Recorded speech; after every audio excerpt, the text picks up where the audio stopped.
Assalamualaikum warahmatullahi wabarakatuh. My name is Mauliha Wat Hikmah. I am from Universitas Muhammadiyah Surakarta. I'd like to present my research entitled Reinforcing Reflective Learning Model by Applying Metacognitive Strategy for Student Teacher in Micro-Teaching Class. The background of my study: the ability to do self-reflection is important for students as it can contribute to their improvement in learning achievement.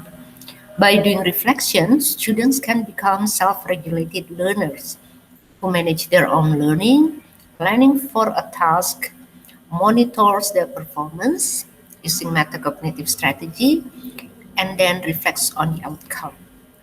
If they can do critical reflection, they can adjust and prepare for the next task with some development or improvement.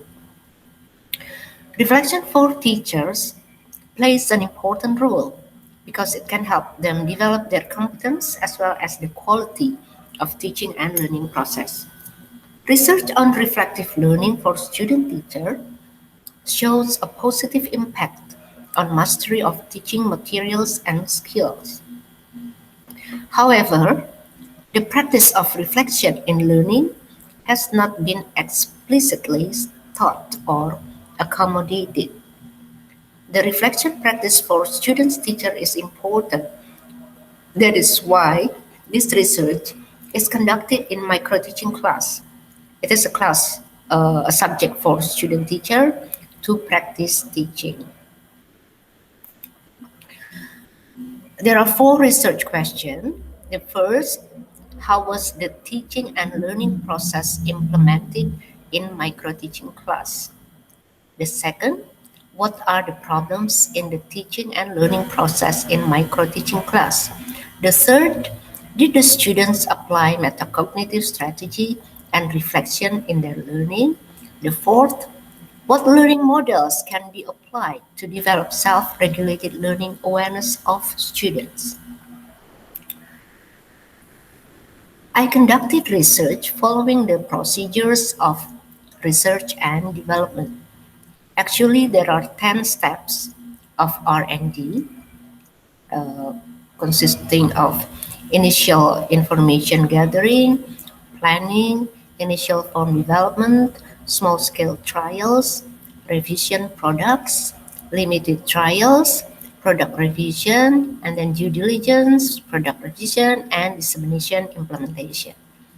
The research procedures consist of initial information. So I only took 3 steps, the first 3 steps because of limited time. From the initial information up to the third steps, development of reflective learning model. I gathered information in the initial steps to get the data about problems and also supporting inhibiting factors in learning. And then in planning phase, I design a plans. I identify important aspects of the plan, including what the product is about, the purpose and benefits. And then the third, I design a model, opening, delivering material, and closing learning activities. The model is a conceptual model. uh, I designed based on the information gathered from the initial information. The participants were 80 students of the 6th semester and also 5 lecturers of micro teaching class. The data were collected by means of questionnaire, observation, and interview, and analyzed by using inductive analysis techniques by reducing data, categorizing data, and arranging them into patterns and drawing conclusion. The findings show that the process of micro-teaching class consists of 7 steps. The first, introduction. The second, presentation of the model and discussion. The third, planning, preparation for learning. The fourth, implementation, practice of learning. The fifth, discussion and feedback. The sixth, reflection on learning. And the seventh, practice relearning for those who have not succeeded.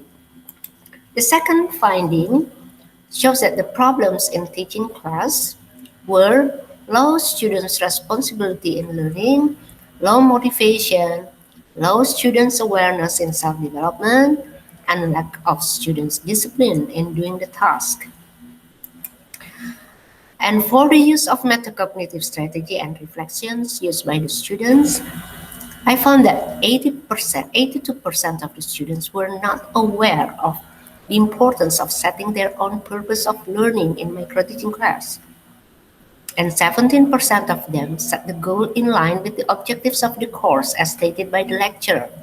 However, they did not manage their own learning by choosing certain strategy. 8% of the students aware of the problem they faced, but they did not plan any solution. Although they realized that reflection is useful to improve their performance, 84% of the students did not do reflection in the learning. So based on this situation, this condition, then I designed a conceptual model.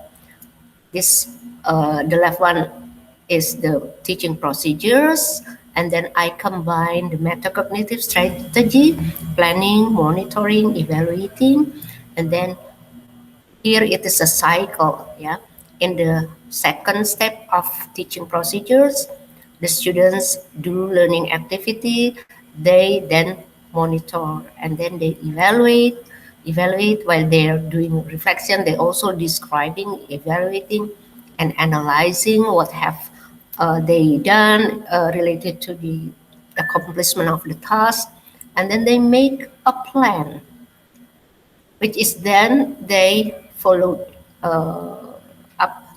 They do some action of the plan, and they come to the next learning activity process. So this is a cycle. This is a model of how integrating metacognitive strategy and reflection into teaching and learning in micro-teaching class. The conclusion, students should be trained to become self-regulated learners. Moreover, as prospective teachers, the ability to do critical reflection will develop teacher and improve the quality of teaching. The use of metacognitive strategy will make the reflection meaningful. Metacognitive instruction should be given over a prolonged period of time to bring about effects. Practice makes perfect. Habituation of structured reflection under lecturer's guidance will lead to the development of student self-awareness of becoming autonomous learners. This model can be applied not only in the micro-teaching class, but also in teaching and learning process for all subjects. I think that's all my presentation. Thank you for watching this presentation. Assalamualaikum warahmatullahi wabarakatuh.